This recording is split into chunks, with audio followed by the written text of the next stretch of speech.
행사를 한 거고요. 그러니까 시민들 입장에서 보게 되면 탄핵 저지선을 당시 집권당이 가지고 있었는데도 시민들이 온오프라인에서 자신들의 결집된 의사를 표현하니까 네.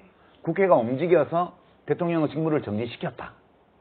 이게 굉장히 큰 경험인 거예요, 말하자면. 이게 저희가들이 젊었을 때 했던 그런 무슨 헌법을 바꾸자 이런 건 다 제도의 변경을 요구하는 싸움이었어요. 근데 이번 경우는 있는 제도를 활용해서 의사결정을 해주라고 요구를 했고, 국회가 그 말을 들어줬고, 헌법재판소가 또 같은 결정을 해줬고, 그 다음에 60일 안에 대통령 선거를 치렀고, 이 1년의 과정이 우리 손으로 뽑았던 대통령인데 국민들이 들고 일어나서 물러나게 하고 이 절차를 스스로 했다는 그런 성취감?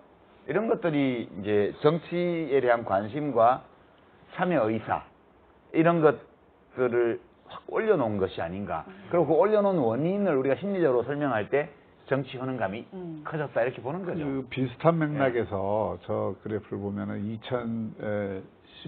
2019년 9월, 네. 2019년 9월에 저기 좀 높게 나타나잖아요. 이거는 이제 그야말로 조국 그리고 아마 사태의 10월 달 가면은 네. 더 높게 나타났을 네. 거예요. 왜냐하면 그것도 마찬가지로 조국 장관이 네. 물러났잖아요. 저 때가 조국 사태 그 한가운데 있었고, 그러니까 이제 국민들의 정치적 관심사가 집중되고 거기에 대해서 국민들이 어떤 식으로든 의사를 표현하고 그 표현된 의사가 어떤 식으로든 정치에 반영이 된다고 했을 때에는 효능감이 전체적으로 올라갈 수밖에 없죠. 그러니까 되게 재밌는 게 이제 조국 장관 사퇴를 요구했던 쪽에서는 드디어 사퇴시켰다.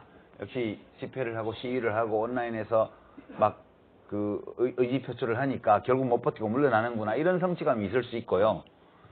이제 박 교수님 말씀처럼 좀 지금 더 올라갔을 수도 있겠다 생각이 드는 건 추미애 장관을 이제 대통령이 지금 지명을 했는데 아직 임명장을 준 건 아니지만 임명장은 좀 더 시간이 걸리겠죠. 그렇지만 그 조국 사퇴를 반대했던 사람 입장에서 보게 되면 우리가 계속 그 언론 보도가 그렇게 일방적으로 조국 씨에게 불리하게 진행되는 와중에도 그래도 물러나면 안 된다는 의견을 40% 선을 지키면서 계속 여론전을 했는데 집회도 하고 그러니까 어찌 보면 더 센 사람을 이제 임명한 거는 결국 검찰개혁, 사법개혁에 대한 우리의 요구를 대통령이 받아들인 거 아니냐 이런 류의 정반대되는 효능감을 또 가졌을 수도 있어요. 그래서 제가 볼 때는 박 교수님 진단대로 내년 총선 가는 과정에서 국민들, 시민들의 참여도 강해질 거고요.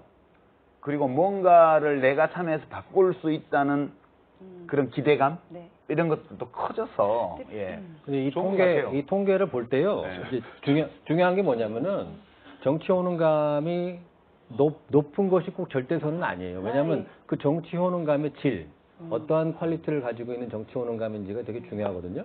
근데 지금 우리 이 통계조사 결과를 봤을 때 정치 효능감이 급격하게 상승하는 시기가 대규모 시위 집회의 시기와 정확하게 일치하고 있거든요. 그건 뭐냐면은 지금 우리 국민이 느끼고 있는 정치적 효능감의 경로가 시위 집회라는 얘기예요. 그건 뭐냐면은 안정적인 정치제도, 안정적인 민주정치를 만들 수 있는 기반이 상당히 좀 취약한 겁니다.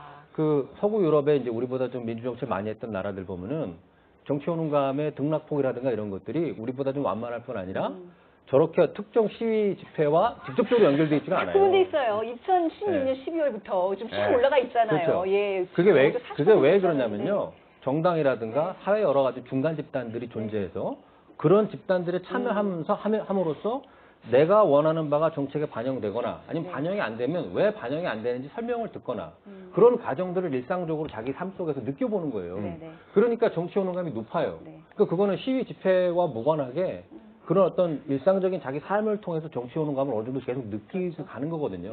사실은 그게 더 바람직한 거죠. 그러니까 내가 뭔가를 바꿀 수 있다는 그 경험이 확실히 정치 효능감을 높인다는 거에는 이견이 없으실 것 같아요. 그러니까 제가 이제 요거 나중에 편집해서 넣든지 왜냐하면 그때 반론에 대해서 내 반론이 좀 안 돼서 그걸 왜 그러냐면 이거 관련이 된 말이에요. 그러니까 정치 효능감이 높다고 무조건 좋은 건 아닙니다. 여러 가지 우리가 그 상황 효능감이 일반적으로 그 스테디하게 그러니까 일정하게 좀 이렇게 상승되는 것은 상당히 의미가 있는 일이지만 갑자기 뭐 집회나 시위나 이런 거에 의해서 정치적 효능감이 높아졌다는 거는 그 다른